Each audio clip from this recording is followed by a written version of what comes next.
Hello, everybody. Jeff Landon and Diana Dennis with the Landmark Real Estate Group. We're excited to be here today where we provide the Central Coast Insider. The goal here is to provide our favorite local experiences, quick market update, and how we help our clients win in this market and in every market. And so we'll have some fun stories today and experiences that we think you'll enjoy.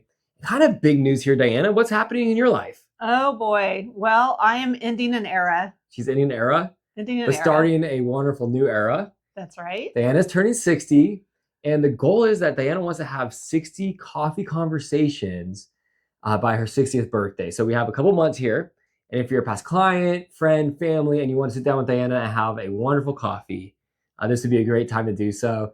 And I think it's a wonderful goal because you get to engage in your community more. It has been so much fun. I tell you, I have been able to contact with people that have moved out of state. And so we've got FaceTime and Zoom calls scheduled, and everyone is just really open to sharing what they've been up to in life and some fascinating stories. And I'm actually posting on social. So if you don't follow me and just join in on the fun. So this month's preview, we're going to talk about some of SLO County's awesome lakes.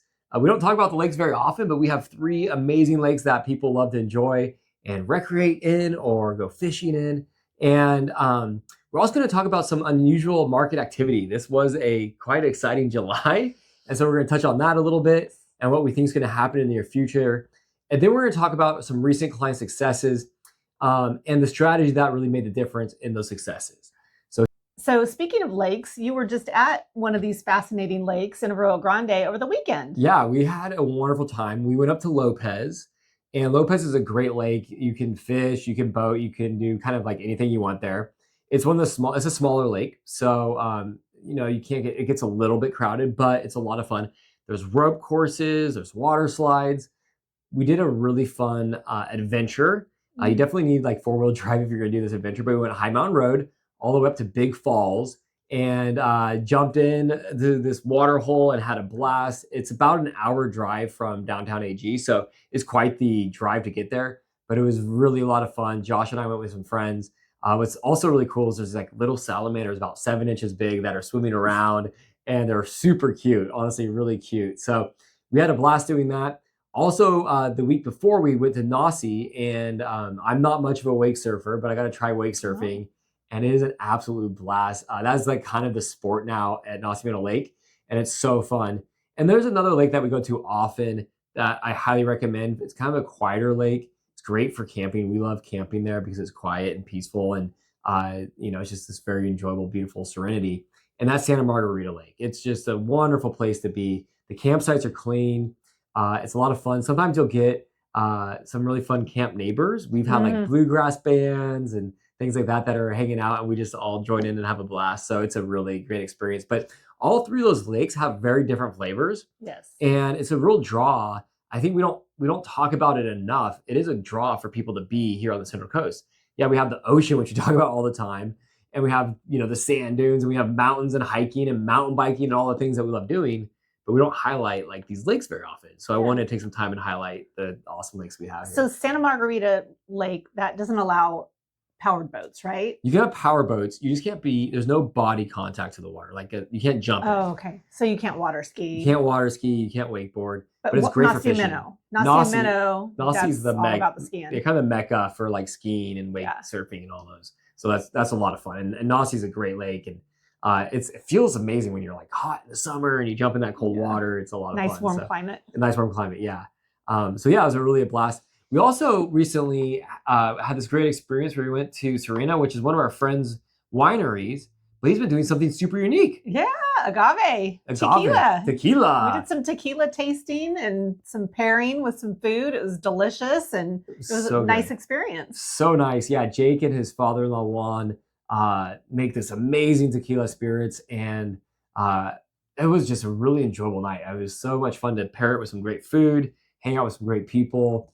We had an absolute blast. My buddy Todd came up, and we were hanging out, and it was just great. It was just such a great time. So if you're looking for a place that's maybe a little different, you can do wine tasting and try some tequila. And stay over. They and have stay an over. actual resort with They- some really nice rooms, and they overlook the valley area there in Paso. It's just, yeah, gorgeous, gorgeous scenery. It's beautiful. Some of these rooms have these like beautiful kind of like infinity type pools, Mm-hmm. and it's like, wow, this is so cool. It was such a great experience.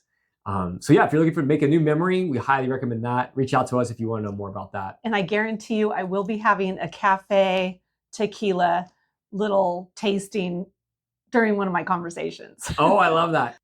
So now is the time when we talk about what's going on in the market. And it was kind of a crazy market in July.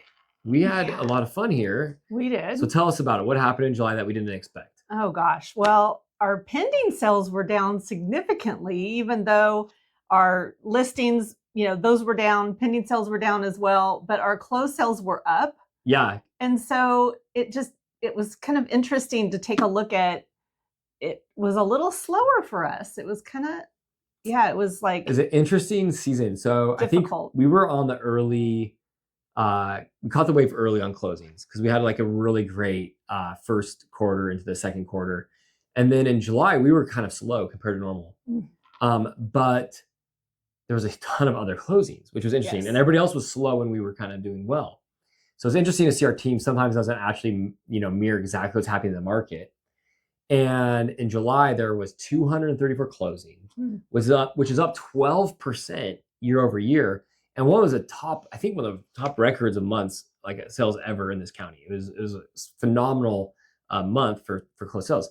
But then pending sales went down 32%. So what that's telling us is like all the transactions in that summer really closed in July. Right. I don't know if it was like the July real estate fairy or what, but something happened. Everybody was at the Mid-State Fair. Nobody was out shopping for homes. Yeah. No. And so now what you're going to see is in August and September, a big slowdown in closings in this area. What's interesting though is less houses are going on the market.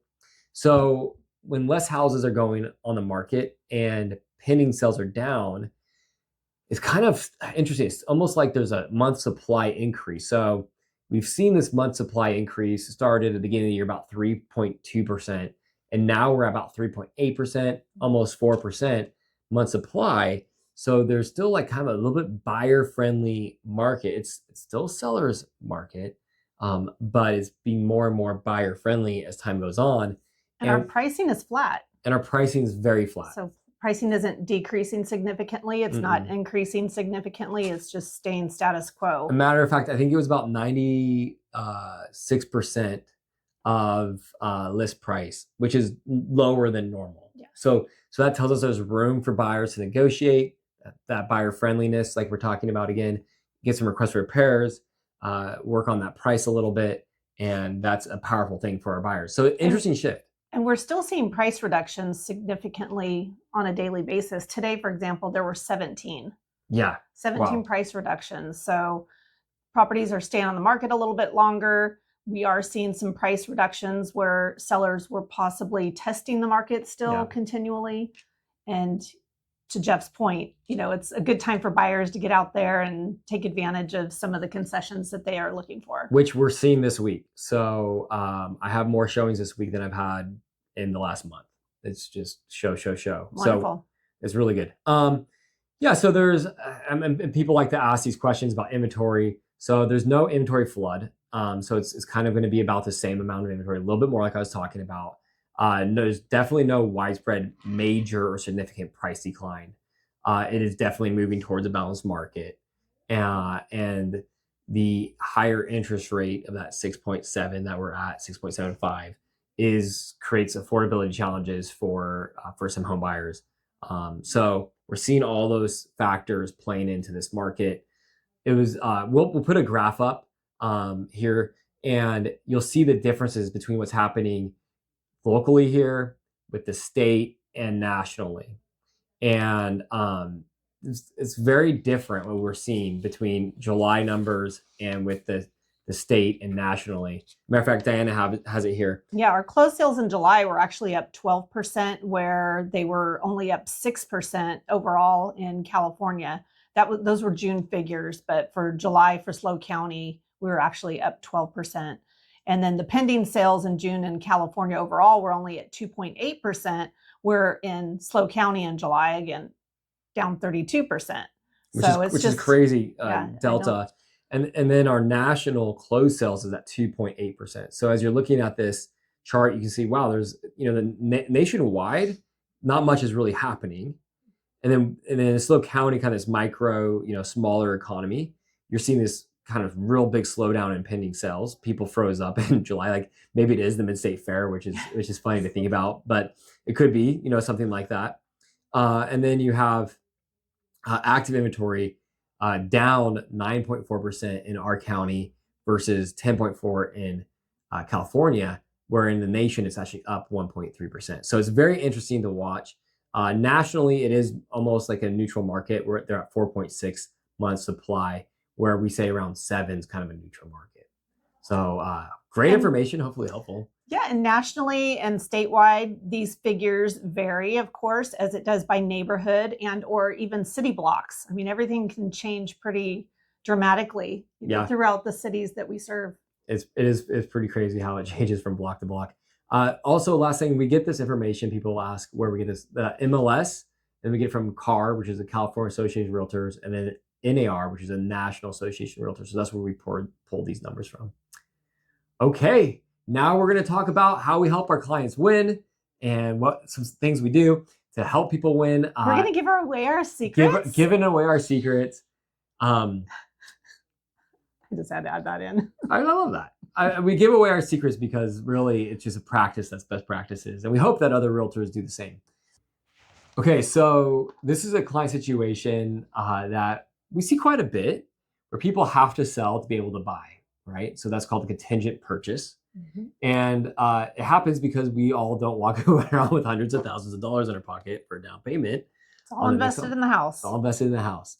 So we had a client that was looking to relocate closer to work, and met with them, did the listing presentation, and also discovered what they wanted in their replacement property. Immediately, we started showing them houses in the area that was closer to work. Now, this specific area in the county had quite a bit of inventory, which was nice. It took a little bit of stress off of us, like knowing, hey, we've definitely got opportunities here. And we got the house lightly staged. We always do like a light stage on our listings. We had a light stage. We had the house prepped. We did the termite work ahead of time. So there's really all the big question marks we wanted to take out of the transaction. And then we were able, this is where the win was, because we had the house on the market, we didn't quite have it in contract yet. We had showings, but nothing in contract yet. But we were going to the area that had houses that were a little bit more inventory where this gentleman worked. We were able to find one that was listed a little bit high and had been on the market, and we could tell that the sellers were motivated. So we actually wrote a lower offer, quite a bit lower, and they accepted. And they did the repairs that we asked. So it's kind of like, wow, this is a win-win. Everything worked. Everything worked. Seamlessly, right? Seamlessly. Yeah. So the stress is taken out of it. Then we got this offer on the sale of the sale of their property. So we got an offer on it. And we asked for a 3-day free rent back, which is fantastic. Perfect. So they get the free 3-day rent back. No pressure on the move. We adjusted the timeline, so they both closed the same day. Actually, it was ended up being in Santa Barbara County, so we had to close the next day. So we had 2 days basically for them to move, and it all worked out really, really well. And they got their dream home, and now he's a 5-minute drive from work instead of a half-hour drive from work. Saved a lot. And I think that's like the story's cool, but I think it's those simple practices that make it work out so well that people forget about. Yeah. Well, I mean, you set them up for success. Right. You get the home prepped, you get the repairs done. So then that way there's nothing in question. A buyer that's interested in the property can view the report. They can see the invoices for repairs. Yep. And the property is staged beautifully. It's clean. It's all ready to go. And it's nice when it all comes together this way. It's really nice when it all comes together. Yeah, I think that's the tactic here is having the house prepped appropriately so that there isn't like a falling out of escrow or a big request for repairs that happens in the middle of the transaction. And when you share the information about the house up front, basically being transparent, you take away all that risk. Yeah, you take all the guesswork out of it. It's like, what is behind the scenes of this place? It's like, well, it's already revealed. It's already revealed. So yeah, And we do that with most of our listings. It's like, hey, let's provide them with a termite report or a home inspection report, because those help buyers when they're coming and looking at the properties that we're selling know what they're gonna have to look out for, or Exactly. it's already been fixed. It depends on what we decide to do. And it can shorten the inspection contingency as well, and it saves the buyer on the other side a ton of money. A ton of money, yeah. If they decide not to do their inspections, we have great inspectors that are third party and objective. They don't have to spend the money. They can if they want, though. So yeah, that's one of the ways we help them win. That we love doing that. And then I think also, like, for buyers, especially in this market, kind of adjacent to what we're talking about with the national, what's going on nationally with housing and pricing, buyers have the ability to write offers that are more aggressive. And I think people forget about it. I call this the shotgun approach. We'll go out and look at a bunch of properties, and we'll take some shots at different ones that have been on the market for a longer period of time and see if they hit, or if they get excited, or if they bite. And so we've had this happen with many clients where we've written offers that you'd think maybe wouldn't get accepted, and then all of a sudden you get a smaller counter back than you would expect, and we're in escrow. Yeah, So I mean, we're it's really always cool. going into the unknown when we have an individual listing. We have maybe 3 or 4 or 5 properties that we're showing at a time. And, we're representing the buyers on this particular scenario. And you're kind of going into it like unsure, right? You don't know what the seller's motivations are unless the agent shares that with you.